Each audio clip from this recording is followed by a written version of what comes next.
Нивото на водата во Преспанското езеро драматично паѓа и деновиве водостојот се спушти за речиси 5 метри под нултата точка на водомерната летва во Стење. Ова се одразува на целокупниот живот во Преспа, но и на живиот свет во езерото. Како што се повлекува водата, се зголемуваат маките на рибарите. Секое утро нариби заминуваат со трактори како да одат на нива. Со нив ги влечат чуновите во вода, оти брегот е полн со кал, тиња и трска. Во мрежите риби речиси и да нема.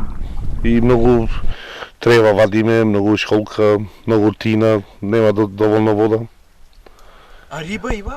Риба има, не можеме да ја ловиме. Многу се загадуваат мрежите. И тоа е проблемот.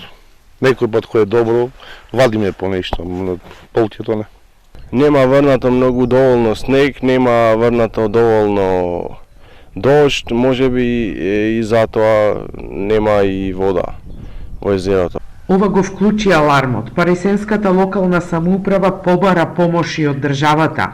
По координативниот состанок помеѓу представници од Министерството за животна средина, Општина Ресен, невладиниот сектор и експерти, одлучено е да се формира работна група која ќе истражува колку, освен климатските промени и долгите сушни периоди, влијае човекот, посебно преку земјоделските активности и наводнувањето на поселите.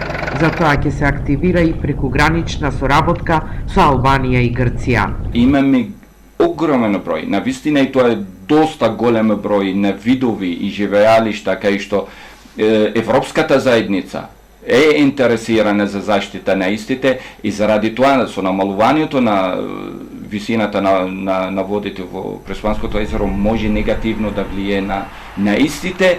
И тука е нашето мислење дека мора таа загриженост наша на вистина да ја претвориме во мерки и активности за подобрување на состојбата. Со падот на водостојот се поместува и крај брежната линија на Преспанското езеро.